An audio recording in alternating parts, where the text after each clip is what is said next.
Hey everybody, I'm CC Trubiak and welcome back to CC's Vinyl Closet.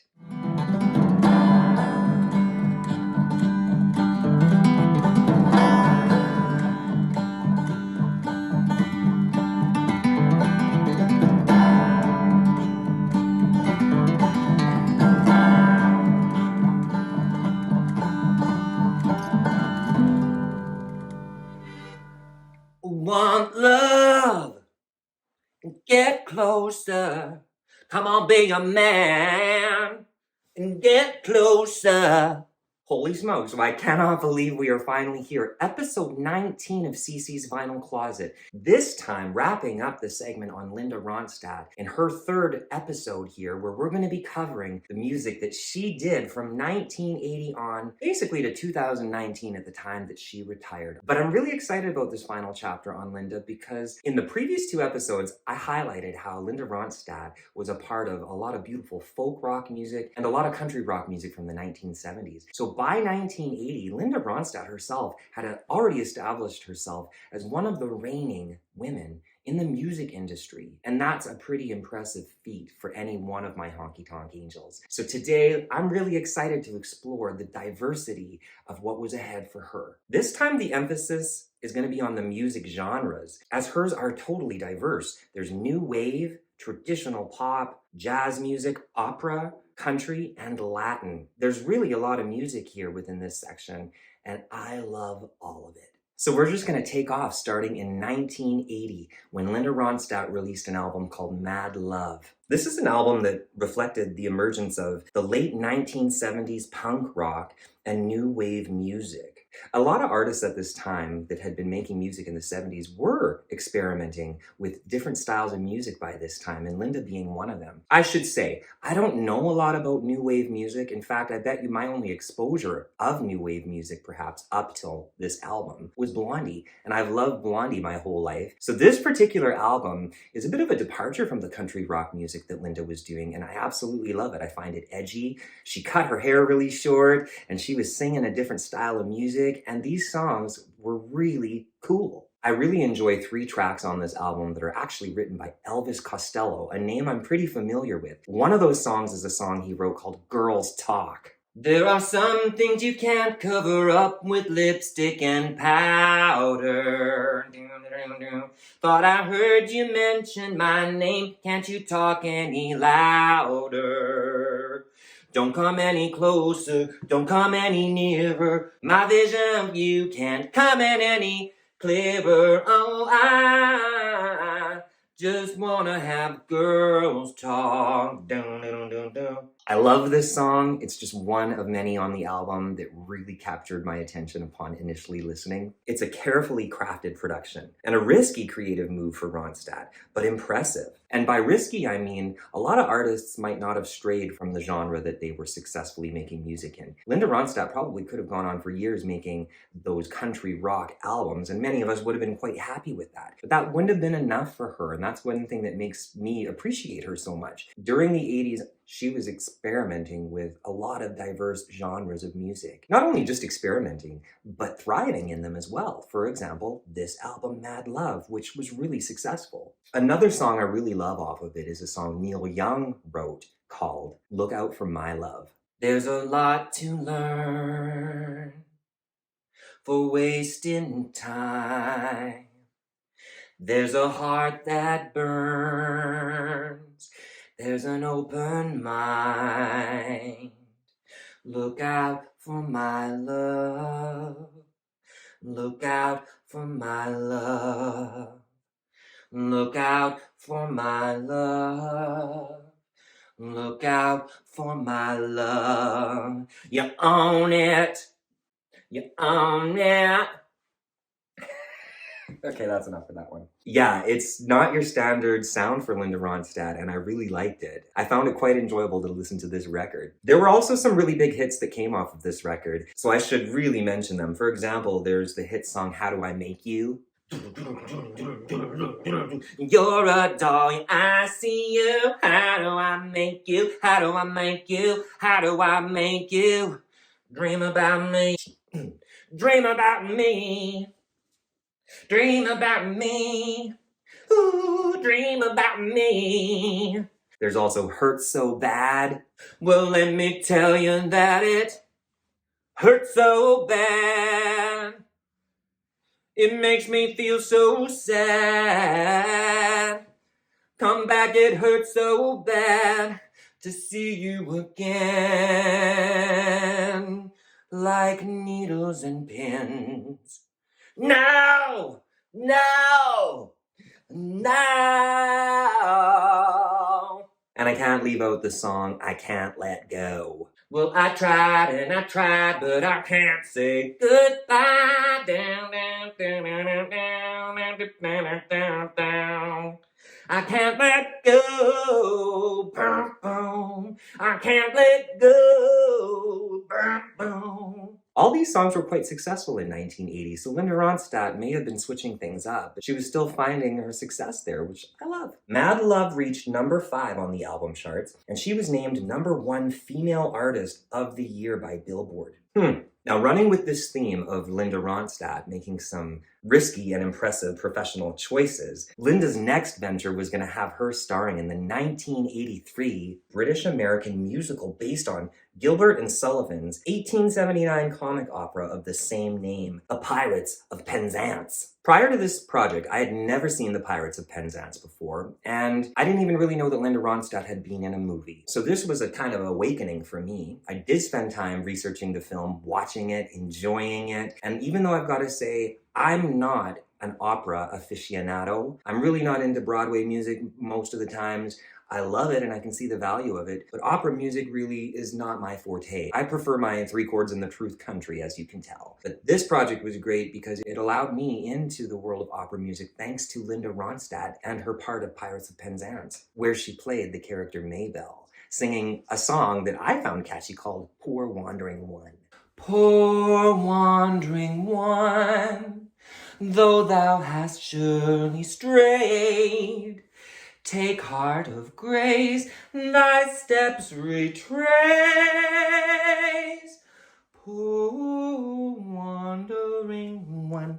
She blows me away at this operatic music in a way unlike any other country or rock performer, period. Her powerful voice is a testament to what she writes about in her book, Simple Dreams, how she draws from the music that she grew up on for inspiration. And I find that really inspiring myself. I find at this stage in my life, I too am drawing from the music that I grew up listening to, and I find it inspiring, and I find it very beautiful. So I praise Linda Ronstadt for doing what she did with her career at this time in experimenting with different things, having the courage to go on Broadway and sing opera music beautifully. The other thing I really want to touch on about Pirates of Penzance is that she co-starred in it with Kevin Kline and a fellow named Rex Smith. I've always loved Kevin Kline. I've loved his movies, but it was Rex Smith who really kind of popped up on my radar, and I wonder why. First of all, I found him to be absolutely beautiful to look at, but I found out that this guy is an American actor and singer who had his own career starring in films. In fact, I watched one of his films on YouTube over the weekend that I was doing a lot of the art. I think his voice in The Pirates of Penzance is absolutely beautiful. And so I found myself inspired enough to go online and pick out an album by this Rex Smith so that I could enjoy him because he has a really beautiful voice. So props to you, Rex Smith. I wonder how many times in your career they called you Sex Smith, because, you know, you just ooze sex appeal, but you have a beautiful voice to back it up. Praise you, Rex Smith, and praise you, Pirates of Penzance. Boop. This next section is really great because it builds upon Linda's success having been in the opera Pirates of Penzance, where I believe that she received a lot of critical praise for that as well. So kudos to you, Linda Ronstadt, for having the courage to go on Broadway and to finally share your operatic skills with the world because they are damn beautiful, girl. Beautiful. Linda's next 3 album efforts were the trilogy of the 1980s LPs that Linda recorded with band leader and arranger Nelson Riddle. Nelson Riddle, who was born in 1921 and passed away in 1985, was an American arranger, composer, band leader, and orchestrator whose career spanned from the 1940s all the way to the mid-1980s. Linda writes about a lot of this fondly in her book, the music that she did with Nelson Riddle, reaching out to him, the reverence that she had for him and for that kind of classical jazz music. I'm really not familiar with this style of music. I really now have learned to grow and appreciate jazz music a lot more than I certainly ever used to. And that's again, thanks to Linda Ronstadt. How else would I have found my way listening to these kind of standards? And I mean, any other successful pop, rock, country artist would have been quite happy to stick on one path of music. But Linda's talent obviously showed the power in flexing her creative muscles and making her passion projects happen. That's the thing about Linda. Her ventures into this beautiful traditional pop songs once again shows her tremendous reverence for music, period. And I quite like how she was able to make her passion projects come to life. I love that. Inspirational. All three of these albums were successful upon their releases, each finding their ways onto the Great American Songbook airwaves, the jazz album charts, and paying beautiful tribute to the golden age of pop. Now, I have always loved the song What'll I Do, which I found is featured on one of her albums. But the actual first time I ever heard this song, it's kind of cool because I get to bring up the Golden Girls once again. But there is an episode of Golden Girls where Dorothy Zbornak joins Blanche Devereaux at the Rusty Anchor, which is Blanche's favorite place to go. And at one point in this episode, Dorothy Zbornak sings the song What'll I Do with the piano bar player. And that would have been the first time I ever heard that song, and it obviously stuck with me because I even have taken that song and done it live a couple times in my life. What'll I do with just a photograph to tell my secrets to when I'm alone with only dreams of you that won't come true? What'll I do? I treasure it so much. So lo and behold, maybe I already have had a little bit of introduction into this world of jazz music. Here's to What'll I Do and the Golden Girls. And here's to all three of those albums because there's a lot of really cool songs on there that I thought I didn't know, but I do, like Bewitched, Bothered, Bewildered, Skylark, When You Wish Upon a Star, Someone to Watch Over Me, I Don't Stand a Ghost of a Chance with You, and You Took Advantage of Me. Ah, you took advantage of me. So like I said, in perfect truth, I am not the biggest jazz music lover, but I can appreciate it now that I've been introduced to it via these beautiful albums that Linda Ronstadt recorded in the 80s. So thank you to Nelson Riddle for what you offered to Linda Ronstadt's career. And thank you, Linda Ronstadt, for having that courage to share these three passion projects with us. They are absolutely beautiful. And the thing that I love most about these records of her is that unlike the country rock stuff, you get something totally refined, classic, romantic. And I gotta admit, I love those things myself, so it's about time I got on board with that stuff, hey? Mm-hmm. Amen to you, Nelson Riddle, and your orchestra, and for all that jazz!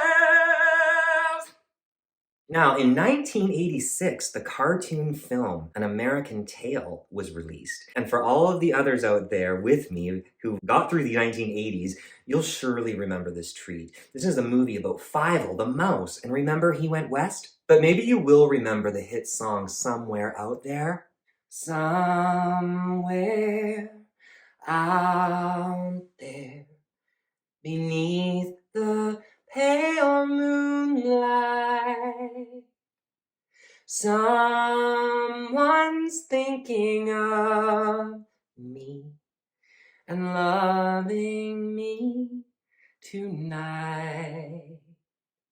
This song was sung by none other than Linda Ronstadt, an American singer-songwriter, record producer, and instrumentalist, James Ingram. Now, during this project, sadly, I discovered that James Ingram passed away as recently as 2019. So I wanted to take a special moment in this project to pay tribute to him. Rest in peace, James Ingram. The song that you did with Linda Ronstadt, Somewhere Out There, is a beautiful song. I certainly remember a lot of the lyrics, and I haven't seen that film since I was a child. So you know a song is a big hit with the masses when you can still remember it all these years later. And what a beautiful job you both do on it, singing exquisitely. There's something about James's voice that impressed me even then.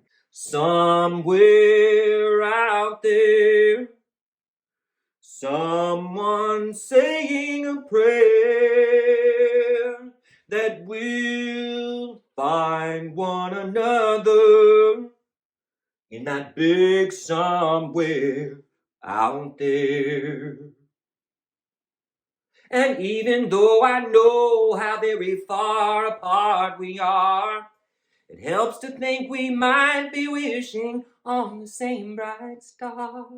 And when the night wind starts to sing a lonesome lullaby, it helps to think we're sleeping underneath the same big sky.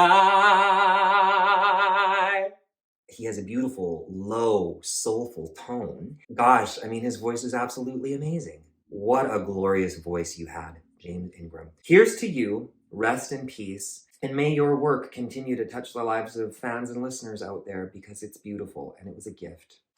Now, oh my goodness, 1987 proved to be quite a big year for Linda Ronstadt. She released 2 albums that couldn't have been further apart in terms of the genre style, but each were successful, tremendously successful. So I'm going to try to break things down in a really nice, easy peasy kind of way. First, I'm going to touch on Linda's 2 albums featuring Mexican traditional mariachi music. So that'd be 1987's Canciones de mi Padre, and 1991's Más Canciones. Now, I really hope that I've said those right. I do not speak that language, but I certainly do find it beautiful.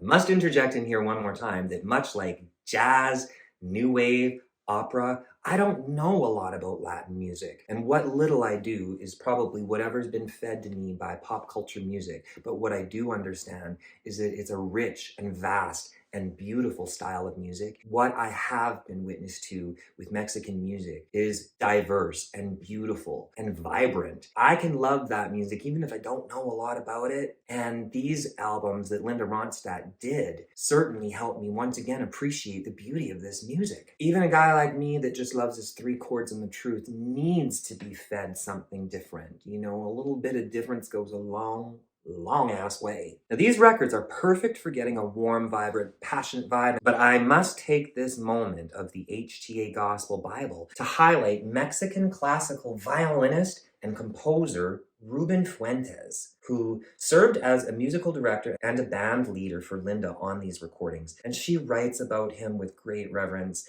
in her book. So I especially loved finding these records and learning more about them and celebrating the beauty. So praise you, Linda Ronstadt, my country rock queen, for yet again sharing something diverse and beautiful to the world. Praise Latin music for my soul. It gives me something different. I should also tag on here just how successful Linda's Latin music was for her. At 2.5 million US sales, her album stands as the biggest selling non-English album in American record history. And it won Linda the Grammy Award for Best Mexican American Album at the 31st Grammys. These albums reflect her family tradition and her Mexican roots, and I love it. Thank you. In 1987, though, it was also a big year for Linda in terms of coming together of trio with Dolly Parton and Emmylou Harris. Praise my trio! This time, I really want to use my trio moment to acknowledge just how cool it is that not only did Trio record some beautiful albums together as a trio, but they can also be found here and there on each other's LPs in one way or another. For example, Dolly and Linda have done at least 5+ cross collaborations in one way or another. Dolly can be heard singing the harmony part on I Never Will Marry from her album Simple Dreams. I never will marry, I'll be no man's wife. I expect to live single all the days of my life. They sing it really beautifully together. It's a simple, very sad kind of song, but absolutely gorgeous. And as well, Linda Ronstadt does a cover of Dolly's I Will Always Love You on Prisoner in Disguise, and she does it quite beautifully. Essentially, what I really want to emphasize is even though the 3 of them have recorded albums together, they've also been known to hop on each other's albums, and I think that's extra kind of cool to find out and look into. And even Emmylou and Linda have been on each other's albums in one way or another, and have even recorded albums just as a duo together. I love that these 2 beautiful best friends can be found on each other's albums. And I just relish the beauty of trio together. Will there be any freight trains in heaven? Any boxcars in which we might hide? And will there be any tough cops or brakemen?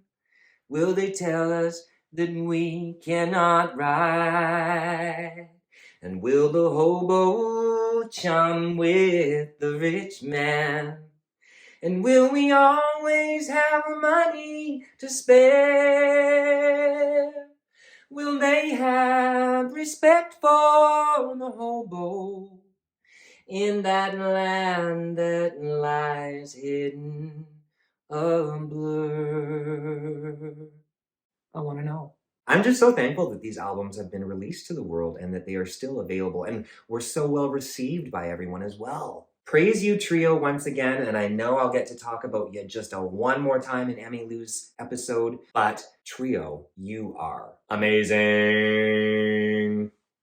Okay, now lastly, but certainly not least, I want to take a moment to highlight the collaboration that Linda Ronstadt had with Aaron Neville. Aaron Neville was an American rhythm and blues and soul vocalist musician. I absolutely remember their famous song, I Don't Know Much. I don't know much,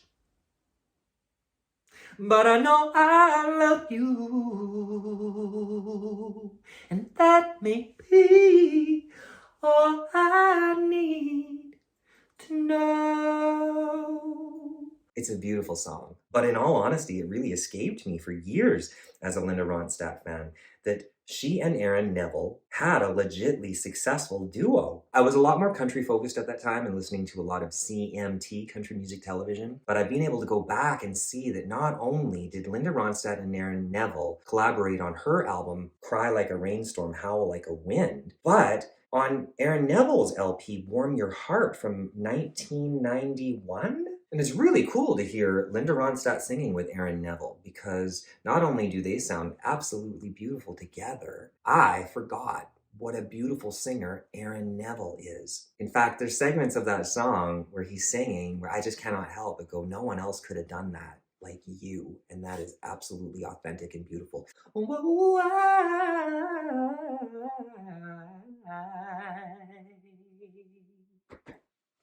Linda must have spotted something incredibly talented in him. Your voice, Aaron Neville, is absolutely one for the ages. And I treasure the music that you guys did together. And I do suggest people go out there and take a listen to Aaron Neville and Linda Ronstadt together on these albums, because I'm pretty positive you're going to enjoy it one way or another. Now, all in all, I know I'm pretty much at the end of my journey with Linda Ronstadt's music. I have felt so blessed to find all of this vinyl, to listen to it, to cherish it, to take note, and to try to share as much of the beauty of it as I can with you guys. I highly recommend you guys check out my other playlists for more content. I hope you're enjoying it. I certainly hope that if you are, you hit it up with a like and a subscribe, and you even share it with people, because this is the gospel that needs to make its way around so that it can soothe and nourish as many people out there that are calling for it. The last things I really want to say is I could talk ad nauseum about the awards and accolades that Linda has had, but truthfully, I find all of that stuff a little more irrelevant the more I go on.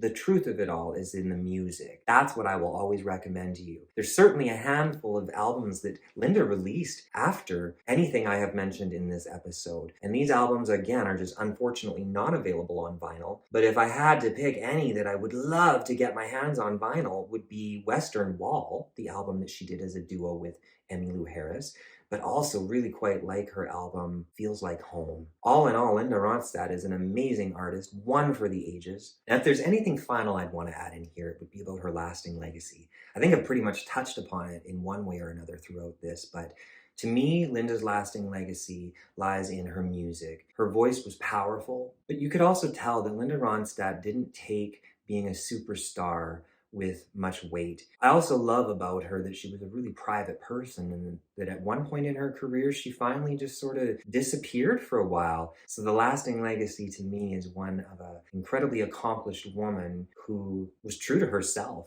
I take a lot of inspiration and cue from that in my own world and in my own way for myself. Whatever works for you, we all have to curate our own success and our own lives. So to each their own. That's your lasting legacy. And in the future, finally, what we can look forward to is we're coming up on the tail end of CeCe's Vinyl Closet with the amazingly talented and exquisite Emmylou Harris. So we've got 3 more chapters after this to relish in the music and the glory of the gospel. If you guys are liking this, please return again. And I don't know much, but I know I love you. And that may be all I need to know. Whoa,